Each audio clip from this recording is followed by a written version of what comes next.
Bonjour à tous, amis de l'angoisse, c'est un retour vide-grenier avec Mr. God, the best number one, le chef de la chaîne, pas Télé Maccabée qui fait chier, qui pue et qui me saoule, tout simplement parce que je reviens d'un basket juste après mon vide-grenier, voilà le ballon, hein, ouais t'as pas vu, ouais, sans les mains, I'm the best, j'étais avec Mr. G qui se téléportait donc c'était facile pour faire d'un bout à l'autre du terrain, Goldokaché qui marquait en se cassant la gueule, je sais pas pourquoi, et Negold qui marquait rien parce qu'il se la pétait. Mais bon, en même temps, il a jamais servi trop à rien sur la chaîne. On était contre 5 capotins, le sergent Télé Maccabée, Brittany Pain de Mie, et ça envoyait du lourd. Mais bon, en même temps, I'm the best hein, on the world. Eh non, c'est pas du fake, je suis juste un dieu. Allez, maintenant on passe aux 3 infos du jour pour ce Flash TV vide-grenier. Let's go!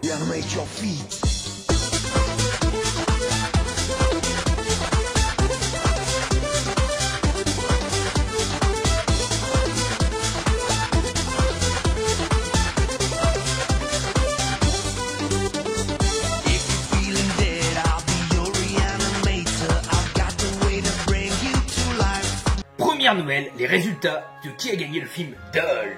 Sur mon concours sur le groupe Facebook La Goldie Family, ça va vous donner envie d'y aller.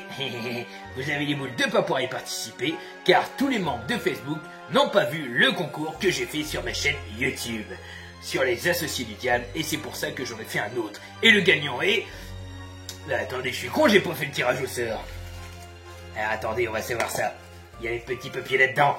Alors, le gagnant est... Et on touille, faut une main innocente. Moi, Goldie, je suis une main innocente, je suis tellement innocente que Goldokaché, il a fait du mal à personne. C'est toujours là lui qu'on fait du mal. Pourquoi on tape ma Goldokaché?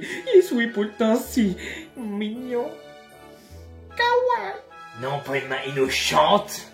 Je vais y aller, je suis de toute façon sain d'esprit et de corps, ce qui n'est pas le cas de mon âme. Et le vainqueur est un bout de papier. Qui a gagné? Le vainqueur est le frérot, le chapelier Token. Mon cher chapelier, tu as gagné le film Dolls. Félicitations à toi. On applaudit. Applaudissez derrière la caméra, je vous dis. Je vous vois, vous applaudissez pas. Je vais venir vous chercher, ça va chier. La deuxième petite nouvelle, et non des moindres, c'est que je serai... Ah, il y a plein de papiers dedans. Feu. Bon, Joe, je crois qu'on a raté la scène. On recommence. La deuxième nouvelle, et non des moindres, c'est que cette année, je suis, et oui, c'est vrai, au Bloody Weekend. Pour la 10e édition, vous pourrez avoir l'occasion de prendre des photos, parler, faire des dédicaces, j'en fais aussi, ça peut rapporter de l'argent, de Goldie, des associés du diable, chapeau, lunettes, sans manches, chemise, cravate, je serai dans mon personnage pour ce festival de films de genre qui s'annonce sanglant à souhait. C'est pire que les règles d'une fille et ça coule en hémoglobine. Avant de présenter mes achats vide-grenier, les magnifiques achats vide-grenier que vous attendez, j'ai 4 cadeaux, 3 de Maman Goldie et 1 de Sir Skellington. Je vous mettrai sa chaîne en commentaire, n'hésitez pas à aller la voir, que je tiens à remercier. D'abord, Sire, mais Sire, que dis-je, my lord du paradis, que je vais aller dégommer sa petite gueule, il m'a offert Gutterball, car il a trouvé la version non censurée, je crois. C'est un film que j'ai connu grâce à Tanguy, la chaîne Tanguy le Barbu, la Bebarbe, oh, j'adore les Bebarbes, qui m'a offert Gutterball, le film où le tueur saccage des gens avec une quille de bowling. Je l'ai pas vu, mais il m'a toujours intrigué et la jaquette j'ai toujours trouvé trop classe. Si vous l'avez vu, n'hésitez pas à m'en parler, ça a l'air bien déjampeté, bien barré et bien sanguinolent. Oh, prêt pour une partie de bowling? La suite, c'est de la parodie bien ou mauvaise et du nanar, on va pas se le cacher. Tout simplement, Eject, film français, parodie de Rec, qui se passe en fait dans un bordel là. À femmes qui vendent leur corps contre des sous. Je suis content, j'ai réussi à avoir une voix à peu près saine d'esprit et de cœur et un langage à peu près pas trop familier. Donc c'est un baracatin. Et merde!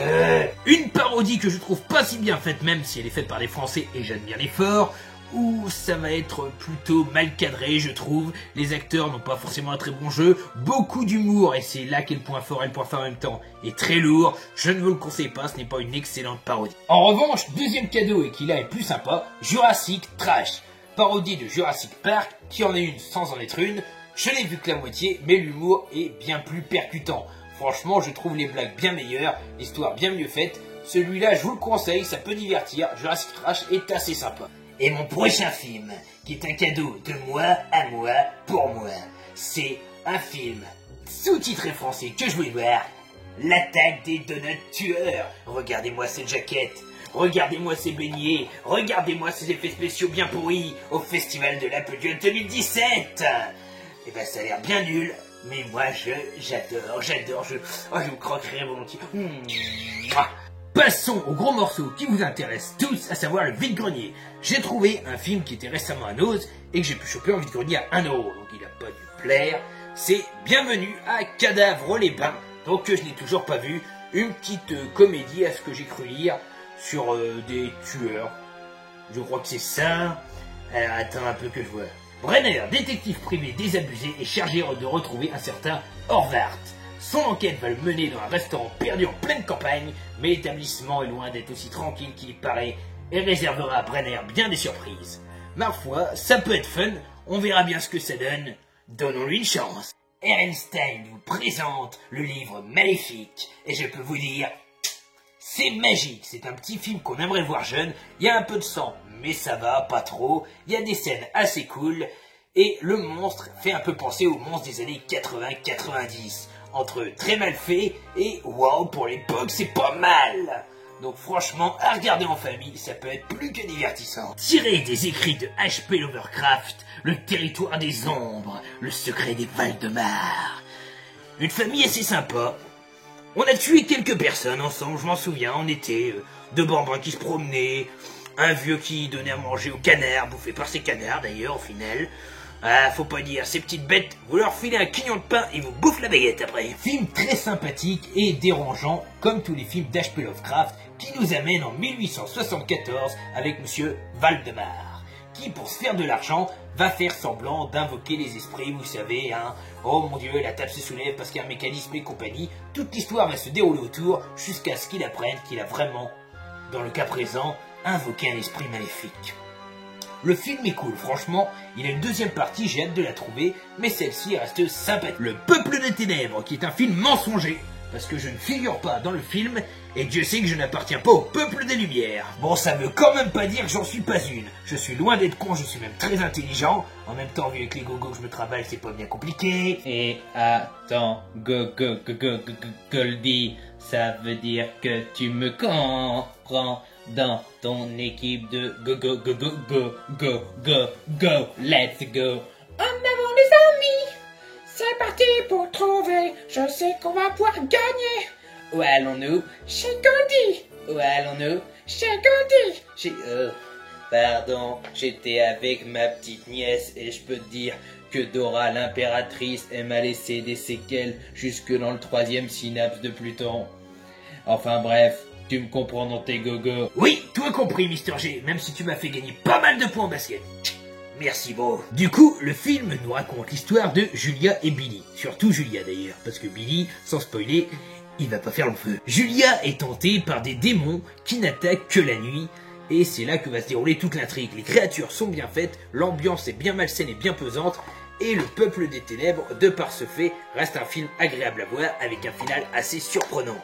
Où est la frontière entre le réel et l'irréel? Où est la frontière entre la lumière et l'ombre? Tout se fait en très peu de temps et en très peu d'endroits. Quand la lumière s'abat, les ténèbres apparaissent. Alors, je l'ai pas dit, mais tous les films avant, je les ai trouvés entre 1€ et 2€. Et celui-là, je l'ai trouvé à 1€, et c'est ma petite pépite du jour. Godzilla vs Mothra en version cinéma de quartier. Je sais que c'est pas évident à trouver, et là pour 1€, j'ai pas hésité. J'ai pas vu le film, mais concrètement, hein, on va pas se cacher, les Godzilla c'est un peu pareil. Là, c'est l'histoire de Mothra, un gros papillon de nuit qui va s'élever dans le ciel et combattre notre Godzilla national. J'attends de le voir, ça pourrait être très intéressant, même si c'est très vieux. Sur le même stand, toujours à 1€, ils vendaient des sélections Mad Movie, et j'en ai pris 3, que j'avais pas du coup. J'ai pris le légendaire Le Corps et le Fouet de Mario Bava, mélange entre effroi et sadomasochisme.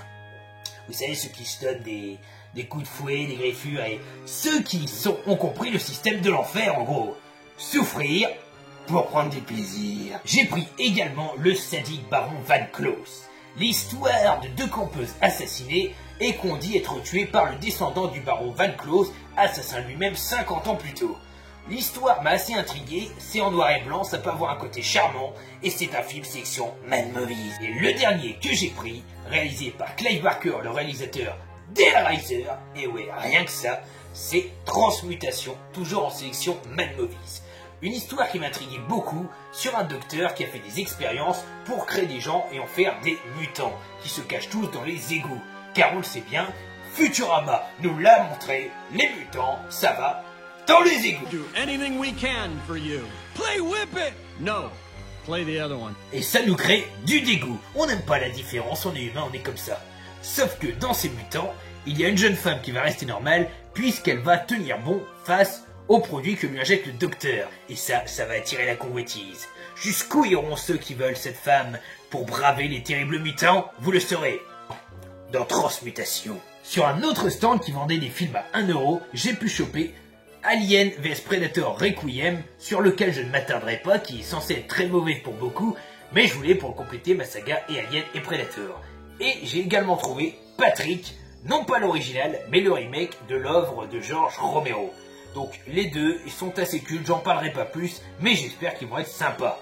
Lui, ça s'annonce mal, lui pourquoi pas. Pour finir, à 2,50 €, j'ai chopé 2 films, car 2,50 € ça commence à faire, mais il y en a un que je voulais avec ce coffret cartonné spécial, et l'autre que je ne vois pas partout. Celui que je ne vois pas partout, malgré qu'il n'est pas spécialement rare, c'est Halloween 2 de Rob Zombie. Donc voilà, j'avais le 1, maintenant j'ai le 2. Donc vous connaissez Michael Myers, tueur, veut tuer sa sœur, on va pas s'attarder dessus. Et le deuxième, en édition prestige, que je souhaitais, c'est Open Water. Car j'aime beaucoup ce genre de coffret, là où le requin aurait mangé un morceau. Là vous voyez, c'est assis. Moi je trouve ça super cool, alors ça peut paraître con, mais je le voulais dans cette édition-là. Je l'avais connu et je l'ai recherché, parce qu'en classique on le voit partout. Avec le carton, c'est plus dur. Du coup, une histoire vraie sur 2 personnes qui vont devoir braver une mer où il réside plein de requins. J'avais le deuxième, Dérive Mortelle, où il n'y a pas de requin de mémoire, mais que c'était sympa. J'espère que celui-là sera bien. Il manquera plus qu'à choper Open Water 3 qui a pas mal mitigé la foule. C'est la fin de cette vidéo spéciale Bloody Weekend. J'y vais, check. Le concours, le Chapelier Toka va gagner, allez voir sa chaîne. Check. On vous a présenté les achats vide-grenier plus des cadeaux. Check. Je retourne faire un basket, enlevons les chapeaux et prenons le ballon. Check. Allez, tchuss. Crevez tous. Eh Mister G, je remets avec toi. Faut que tu m'apprennes à te téléporter comme ça. Eh, c'est pas mal, ça peut servir.